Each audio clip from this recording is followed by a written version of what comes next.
السلام عليكم ورحمة الله. رب اشرح لي صدري ويسر لي أمري واحلل عقدة من لساني يفقه قولي. أنا حسيت إن أنا محتاجة أطبطب على قلبي وقلوبكم. الأحداث الأيام دي عجيبة شوية على السوشيال ميديا. معرفش في منكم تابع ولا لأ، بس في حاجات غريبة بنسمعها. في يعني أحداث وحوادث ما كانتش قريبة من ودنا زمان. دلوقتي بقت عمالة تتكرر وتتقال كتير آه، مش هيطمن قلوبنا غير ربنا. مش هيطبطب علينا غير اللي خلقنا. بجد، احنا طول الوقت عمالين نشوف سيناريوهات سيئة، او نعمل جوه دماغنا سيناريوهات سيئة. يعني لو انت صاحي من النوم وما فتحتش السوشيال ميديا وشفت المشاكل اللي في المدارس اللي بقينا نسمعها، المصايب، كثرة القتل وهكذا، لا، لو انت ما فتحتش اصلا وشفت، فانت قايم من النوم دماغك عمالة تحط السيناريو السيء. يا ترى النهاردة هيحصل ايه؟ وده مش هيوافق، وده مش هينفع، وده هيبوظ، وده مش هلحقه. فانا لقيت ان احنا اغلبنا عايش بسيناريوهات كلها صعبة، كلها مؤلمة. ده غير الألم اللي هو عايشه في حياته، سواء بقى عايش مش مرتاح في علاقته بمراته، أو أهله قاسيين، أو بيتعامل في الشغل بذل، أو حد ظلمه من حد يعرفه من بعيد أو من قريب، أو حاجات كتير كده. كل واحد ينقي بقى الحاجة اللي شبهه. طيب، ده غير بقى الناس الوحيدة، السناجل مثلا، اللي نفسهم يرتبطوا مش لاقيين الحد اللي شبههم، او اللي لاقيين حد شبههم بس الظروف كلها واقفة ضدهم، او حاجات كتير بقى. كل واحد بقى يفتح كده ويشوف مشكلته فين. المهم ان كلنا، كل حد فينا عنده حتة عاملاله ألم داخلي، والصراع بيعيش فيه جوه صدره كده، من اول ما يصحى من النوم لحد ما ينام. طب يا رب الحل فين؟ لقيت ان احنا محتاجين نفصل بقى، وناخد عقلنا كده لحتة حلوة شوية ونهدى، علشان بجد عقلنا مستحمل ياما قوي، واحنا مش بنديله الحلو. احنا طول الوقت مصدرينه السيناريوهات الوحشة. ما هو انت لو مش عايش فيها، حضرتك كده كده بتجيبها عن طريق انك بتتخيل ان ده مش هينفع، وده مش هيحصل، وده صعب، وده كذا، وده هيقفل في وشي، وده مش هلحقه. فانت طول الوقت عمال بتدي لعقلك السيناريو المؤلم، مع ان هو عايش في الألم اصلا، ومحتاج بقى يعني يشوف النور، يفرح شوية، يحس انه في امل، يحس ان الدنيا لسه بخير. طب ايه اللي حاصل؟ ايه المفروض نعمله؟ عايزة اخدكم النهاردة لحتة كده بعيدة جدا عن الحياة. سيبنا بقى من الحياة الدنيا، عشان دي يعني تعبتنا. شكرا بقى. تعالوا معايا كده، نسيب الحياة بمشاكلها، بألمها، بقسوتها، بوجعها، ونروح لحتة تانية أحلى. طب هنجيبها منين يا كوتش؟ هنجيب الحتة التانية منين؟ ما احنا لو كان ينفع كنا جبناها. لا، هجيبها معاكم. لازم نعرف انه الله سبحانه وتعالى اما خلق الدنيا دي، خلق قصادها آخرة. بس انا همشي سريعا شوية بعد يوم القيامة للجنة. يعني مش هقعد اقول في يوم قيامة ونتكلم فيه، لانه ده اللي عايز فيكم يعرف المعلومات دي افتح وسرش وبراحتك. لكن أنا هروح لحتة أبعد شوية، وهقول هو الله سبحانه وتعالى خلق الجنة ليه والمين، وليه جهزها من قبل ما يخلق السماوات والأرض ليه. وقال في القرآن الفعل في الماضي، جنة أعدت، خلاص قد أعدت يعني. طب ليه؟ وفرحنا جواها بحاجات كتير قوي. يعني قال لك اتخيل كده، كل واحد فيكم يغمض عينه كده ويتخيل الجنة. كل واحد فيكم يحاول يوقف أي سيناريو وحش جوه مخه، ويحاول يشوف كده لو هو داخل وليه جوه بيت أو مكان جوه الجنة، هيبقى شكله عامل ازاي. وكل مخ فيكم على فكرة هيحط سيناريو مختلف عن التاني، لأن ربنا خلقنا مختلفين. وده من جمال الله سبحانه وتعالى، إن جعل لنا حاجات كتير قوي، أصناف وأنواع وأشكال. كل مخ بيجيب يعني تصور مختلف عن التاني. وقبل ما أقول لك على تخيلك عن الجنة أو مكانك فيها عامل إزاي، ما تقعدش تقولي أنا مش جاهز وما ينفعش وأنا مقصر وأنا بعمل ذنوب. أنا ماليش دعوة بكل ده. الله سبحانه وتعالى جعل لكل منا مقعده في الجنة عشان تبقى عارف. بس الجنة درجات. في حد ما شاء الله يعني رحمة الله سبحانه وتعالى هتطلعه جنة الفردوس اللي سقفها عرش الرحمن. ربنا يجعلنا جميعا فيها يا رب. وانا عايزاكم كلكم تطلبوها، الرسول قال كده، انا بسمع كلام رسولي صلى الله عليه وسلم: اذا سألتم الله فاسألوه الفردوس الأعلى. ما قالش بقى بين قوسين على حسب عملك ولا على حسب غلطاتك ولا على حسب صلواتك، لا، سابها مفتوحة لأي حد. فليه جنة الفردوس؟ ليه رسولنا قال كده؟ لأن فيها رسول صلى الله عليه وسلم، واللي يبقى بصحبة الرسول يبقى أحلى صحبة بقى، مفيش بعد كده جمال. فأما أجي أتكلم عن الجنة، وعايزة كل واحد فيكم يغمض عينه دلوقتي ويتخيل معايا كل حد إيه الشكل أو التصور اللي جالك عن جنتك.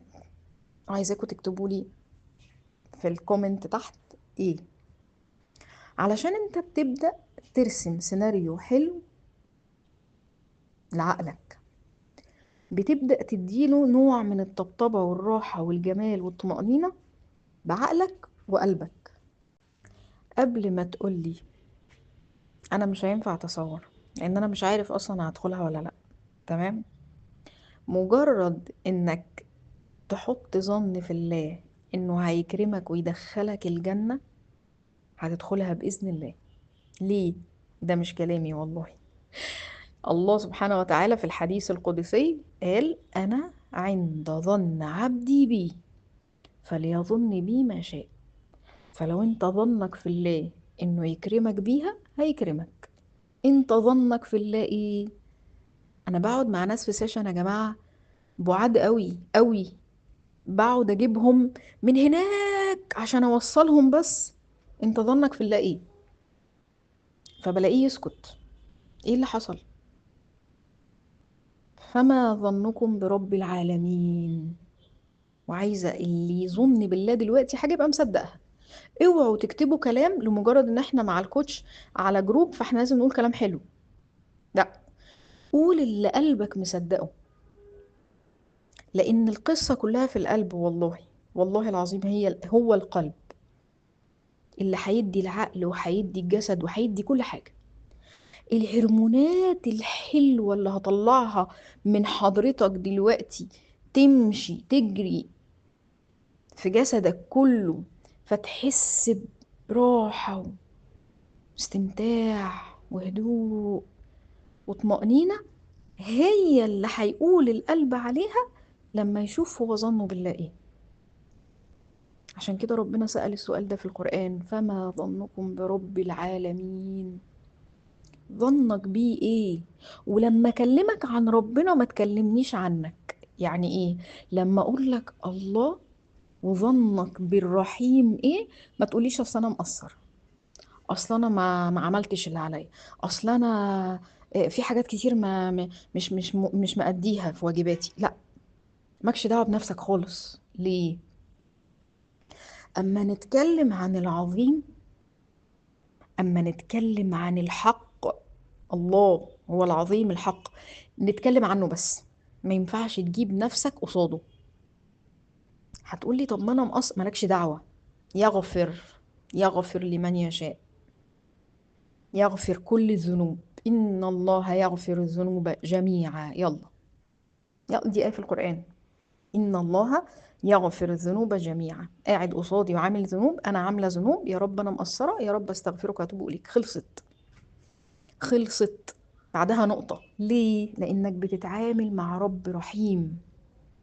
طب ليه كمان؟ علشان أنت أصلا حاطط في الميزان شهادة تقيلة قوي: أشهد أن لا إله إلا الله وحده لا شريك له، وأشهد أن محمدا عبده ورسوله صلى الله عليه وسلم. جددوا معايا إيمانكم، قولوها تاني، أنا بذكر نفسي وإياكم طبعا.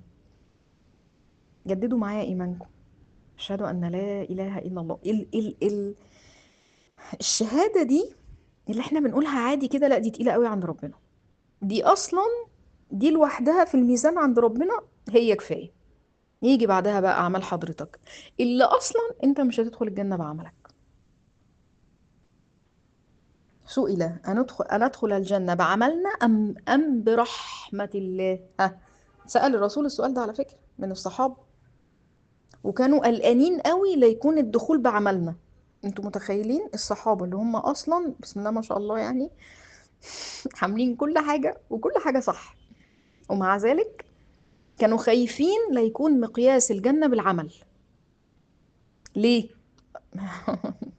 قصة بقى تانية، اللي مقصر واللي عامل العمل بس مش نيته مش مثلا مش قوي، او اللي مش عارفة عمل العمل بس مش كامل، قصة ملناش دعوة بيها. يا رب يا رسول الله، ها هندخل جنة بعملنا ولا برحمته؟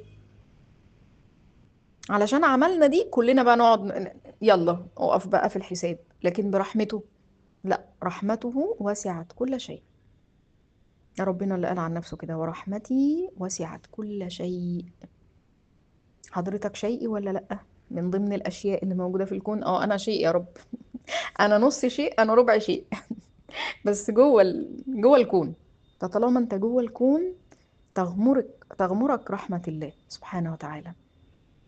مش عشانك، لأ، عشان هو رحيم، عشان هو عظيم، عشان هو رب الكون الأعظم، عشان هو الجميل، عشان هو القادر، عشان هو العزيز، عشان هو الرحمن. وخلى صفاته اللي فيها رحمة وفيها طمأنينة كتير قوي عشان يطمنك. فالله سبحانه وتعالى الجنة دي بتاعته مش بعملنا خالص. حط عملك ده على جنب، انت بتعمله عشان نفسك وعشان تثبت له انك بتحبه. امال انا هدخل الجنة بايه؟ برحمته. طب ايه اللي يفرق بيني وبين واحد تاني؟ اللي يفرق بيني وبين واحد تاني الشهادة. انا قايل الشهادة بتاعته: إن الدين عند الله الإسلام. دي آية برضو في القرآن. هو الدين هو عبارة عن الإسلام، من أول ما خلق آدم إلى آخر نبي محمد صلى الله عليه وسلم خاتم النبيين. كل الأنبياء قالوا حاجة واحدة: التوحيد، اللي هو بين قوسين الإسلام. بما بتعددت بقى الأسامي، المهم إن هو في الآخر رب واحد، دين واحد، شهادة واحدة: أشهد أن لا إله إلا الله. طالما أنت قايلها وقايلها بقلبك ومصدقها وبتحبها، اعرف ان دي لوحدها تدخلك الجنة. فاحنا هندخل الجنة برحمة الله. تعالوا بقى نتخيل الجنة دي عاملة ازاي. حط لنفسك سيناريو كده، يلا طبطب على قلبك شوية. ما اصل الجنة دي فيها كل حاجة حلوة، كل حاجة حلوة، ما فيهاش تعب خالص. العرق فيها ريحة المسك، تخيلوا يعني احنا لما نيجي بس نعرق كده تلاقي ريحتك مسك مش زي اللي احنا بنشوفها في المواصلات خالص. كل حاجة مباحة وكل حاجة متاحة وكل حاجة زي ما انت عاوز، وكل ما يجي على بالك تلاقي، وكل ما تطلب ربنا يعطيك، والملايكة بتخدمك وحواليك، وتشوف فيها كل أهلك. تعالوا بقى الناس اللي فقدت والدهم، ولا حد عزيز عليهم، ولا اللي فقد ابنه، ولا اللي فقد زوجته، ولا اللي فقد زوجه، فيها كل الناس حبايبك. فانت داخل هتشوف كله، حتى لو مش معايا في الجنة هتشوف كله، وهتتبسط بكله، وهتستمتع بكل البشر اللي انت فقدتهم دلوقتي وقاعد زعلان عليهم. يعني مش بس كده، ده كل الناس حلوين جوه. الغل والأحساد والأحقاد كل ده هيطرد بره الجنة، مش داخل معانا. هندخل نشوف ناس جميلة، هنتبسط مع بعض، هنتعارف على بعض من جديد، ونتعامل مع بعض بس بجمال، بس براحة، بس بحنية.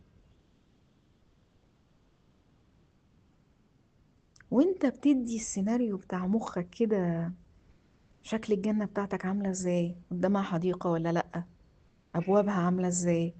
عايزها من ذهب ولا من بلور، ولا من ياقوت، ولا من مرجان، ولا ها؟ كل واحد يحط السيناريو يلا.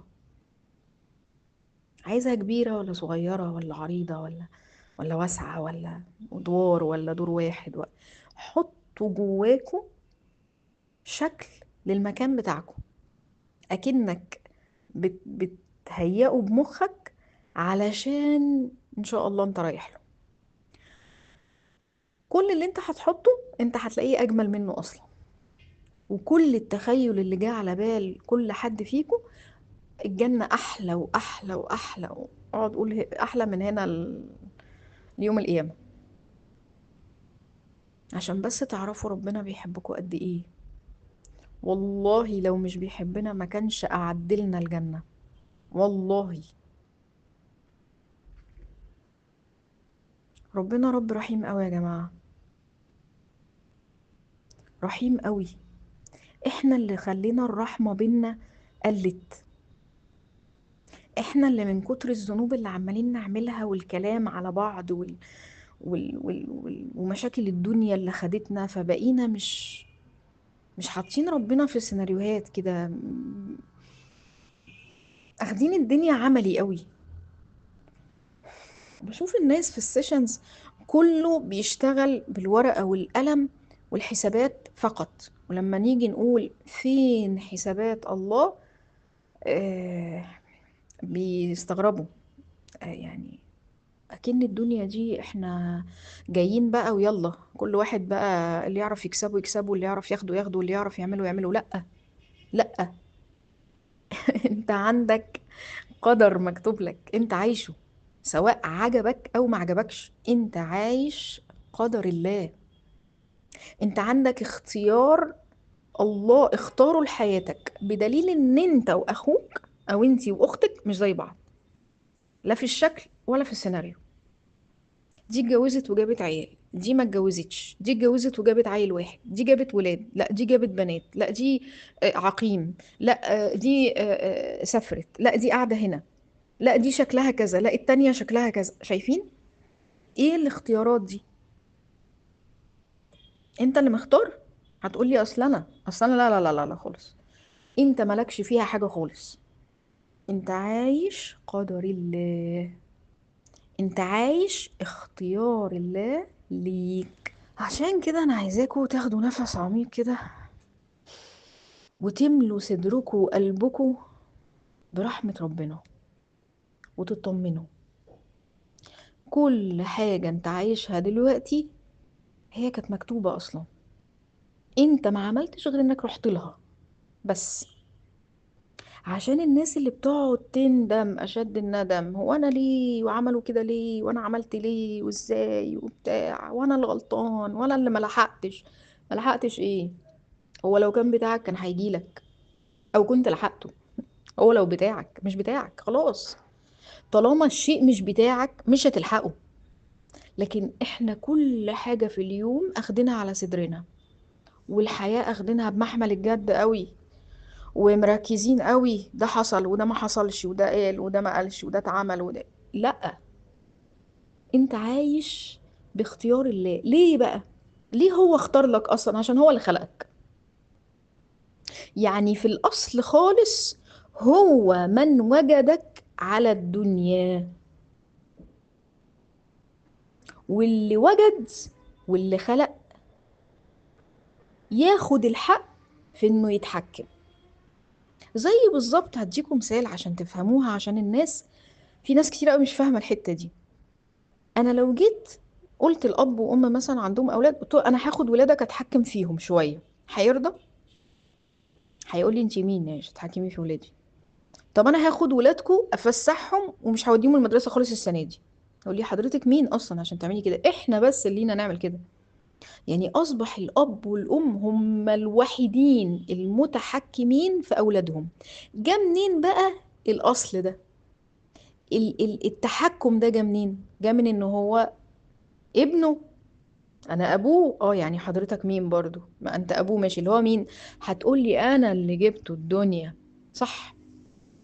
مش لما بنيجي نسأل أب كده ممكن ناخده نخطفه، ممكن المافيا الأمريكية تخطف ابن حضرتك شوية؟ لا ملكيك، مش هديهولك. ليه؟ عشان أنا أبوه. ايوه حضرتك، يعني ابوه يعني ايه؟ مش فاهمه يعني. انا اللي جبته الدنيا. شايفين الجمله دي؟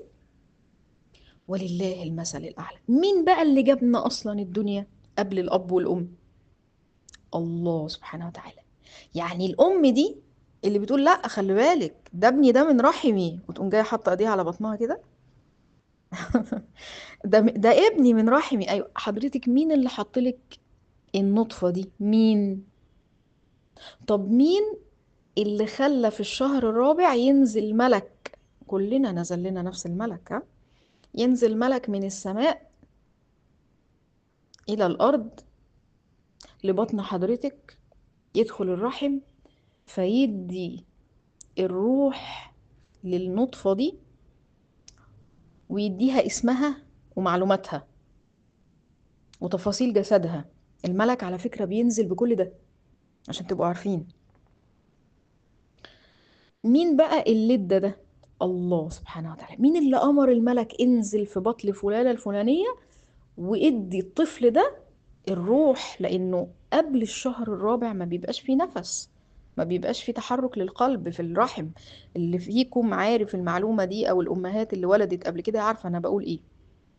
بنبقى الست حامل اول 3 شهور في جسم بيتكون بس، لكن ما فيش لسه قلب بيتحرك. بعد ال3 شهور ما يخلصوا على الشهر الرابع كده في بدايته يقولك ده القلب اشتغل. القلب ده اشتغل امتى بقى؟ لما نزل له الملك. حضرتك بقى يا ماما كنتي فين والملك في بطنك؟ كنتي حاسه بيه؟ عرفتي ان الملك نازل؟ ولا انا كنت بشرب شاي وقاعده مع والدتي بنحكي عن المسلسل اللي اتفرجنا عليه.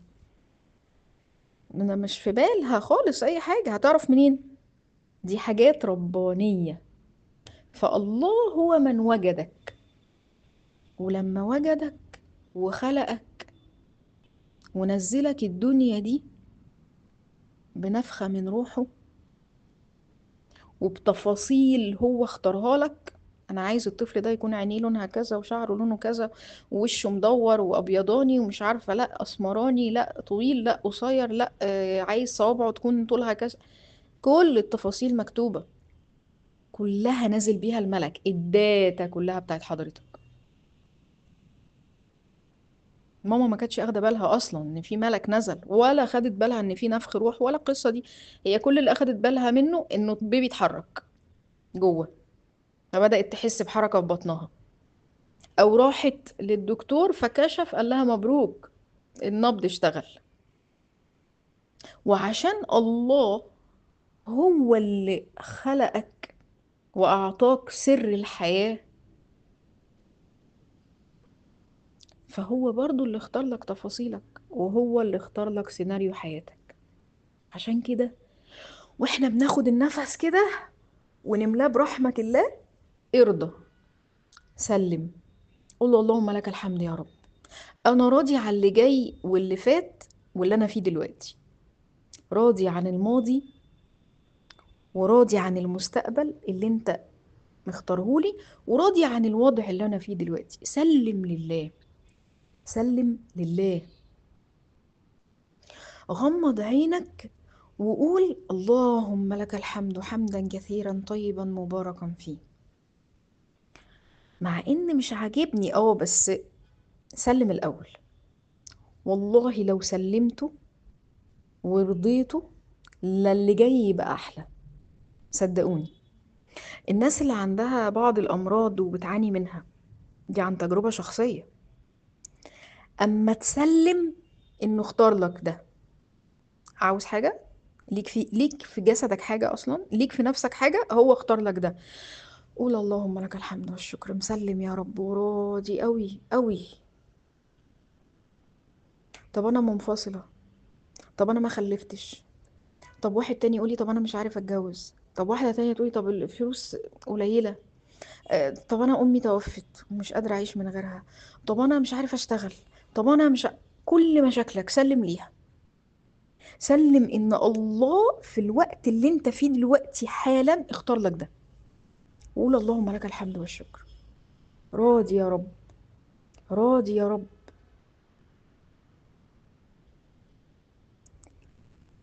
اطمن ان حتى وانت في السيناريو الصعب هيعدلهولك وهيصلحهولك. وزي ما حضرتك كنت لا شيء وبقيت انسان موجود في الدنيا بنسمعك وبنكلمك، اعرف ان الله يسمع ويرى، شايف ظروفك، عارف اللي انت عاوزه، عارف اللي بتطلبه، حاسس بيك، موجود جنبك في كل مكان. يا جماعة البشر واحنا بنتعلق بيهم وبنطلبهم مش موجودين طول الوقت، اللي منهم نايم واللي منهم ميت واللي منهم مش عايز يكلمنا واللي بيتقل علينا واللي بيذل فينا. الله لأ، الله في كل وقت وفي كل مكان. الله سمعك في كل حتة بتروحها، الله معاك، الله جنبك، الله يشعر بيك. عارفين حبل الوريد؟ ونحن أقرب إليه من حبل الوريد. عارف، حط إيدك على رقبتك كده، حط إيدك دلوقتي أنت بتكلمني، حط إيدك كده، هتلاقي فيه نبض كده في الرقبة بالجنب. شوف شوف ده قريب إزاي منك، ده الوريد الأصلي اللي طالع من القلب طالع للمخ. الله أقرب ليك من الوريد ده. تخيل، تخيل احنا سايبينه وسايبين قدراته ورحمته وعمالين نهري مع البشر طول الوقت، بنهري مشاكل وحاجات وتاتشات وحوارات ومواضيع خالص. الجأ له هو. اما حد يتعبك قول له يا رب عليك بيه، اتصرف بس، واتفرج بقى لما الإله يتصرف. اطمنوا وحطوا ايديكوا على قلبكوا دلوقتي وانتوا بتسمعوني، واطمنوا بالله. اطمنوا انه زي ما اختار لحضرتك تفاصيلك وشكلك وعينيك ولون شعرك، ونزل لك ملك نازل من السما عشاني انا، نازل يديك الروح اللي هتخليك تعيش برضو. هو هو نفس الله اللي مختار لك كل اللي جاي. طب اللي فات كان مش حلو ومش عاجبني، دروس اتعلم بقى عشان تفوق، عشان لو ضعيف تقوى، عشان لو مش فاهم افهم، عشان لو مش متعلم اتعلم، عشان اللي جاي يبقى عوض للي فات، فتحس بالطعامة بتاعت العوض. فوقوا قلبكم يا جماعة وطمنوه وطبطبوا عليه. القلوب اتوجعت قوي، المشاكل زادت قوي، الحاجات الصعبة الغريبة بنشوفها صعبة قوي. احنا عايزين نقرب. وانا مش بكلمكم في قرب صلاة وصيام، انا عارفة ان ده انتوا بتعملوه وفي منكم اكتر مني 1000 مرة، بس انا عايزاك تقرب بقلبك. القصة كلها في القلب والله. والله لو اطمن لحياتك كلها هتتشقلب 180 درجة للأحسن. لو قلبك ده حس بالله وبقى مطمن قوي ليه وفرحان لمجرد ان الله مختار لي. يعني مش نهى اللي مختاره لي، مش ابويا اللي مختار لي، لا الله. يبقى مختار لي احلى حاجة. ليه بقى؟ عشان بابا مش عارفني قوي، ماما مش فاهماني، كوتش نهى مش ما بلحقش اقعد اتكلم معاها، لكن الله يعلم بيك من يوم ما اتولدت، عارف اللي بتحبه واللي ما بتحبوش، واللي يعجبك واللي ما مش بيعجبك، واللي يراضيك واللي يريحك واللي يزهقك. عارف كل حاجة عنك، الداتا كلها عنده. ليه؟ ازاي؟ الله هو مش نزل لك ملك بالداتا بتاعتك اصلا؟ على فكرة، الداتا اللي نزلت مع الملك دي في منها نسخة فوق، يعني هو منزل الملك بنسخة تانية. فالنسخة الأصلية عند الله في اللوح المحفوظ في الصفحة بتاعتك، مكتوب اسمك بالكامل، هتيجي من مين، من أبوك اسمه إيه وأمك اسمها إيه وأهلك كلهم مين، والداتا بقى بتاعتك، معلوماتك الشخصية كلها وحياتك كلها. هيتولد يوم كذا وهيموت يوم كذا، ومن أول الولادة للموت كذا كذا كذا كذا. كلها سطور احنا بنعيشها.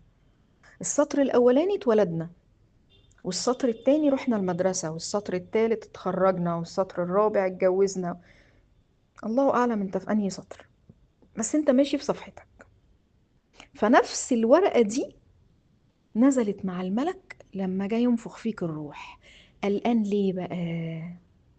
ايه اللي مضايقك بقى؟ زعلان ليه ومتوتر ليه؟ قلبك وجعك ومش مطمن ليه؟ ما هو اختار لك خلاص القصة، بس انت ما طلعتش شفت السطور الجاية فيها ايه، لكن هي مكتوبة. طب لو مش عاجبني حاجة، عليك الدعاء. قال لك ادعي، والدعاء بيغير القدر. طب دعيت وما حصلش، الله هو انت دعيت واحنا بقى شبيك لبيك عصاية سحرية؟ ولا في توقيتات عشان الله يعلم امتى يديلك، علشان انت ممكن تاخد في وقت وتضيعه، او ما تعرفش تحافظ عليه، او ما تعرفش قيمته. عشان كده جعل لك التوقيت الالهي بتاعه هو، عشان برضه هو عارف امتى انت هتحافظ على اللي انت نفسك فيه، او امتى تستحقه، او امتى لما تاخده تبقى فرحان بيه. عشان كده لو سمحتوا طمنوا قلبكوا قوي.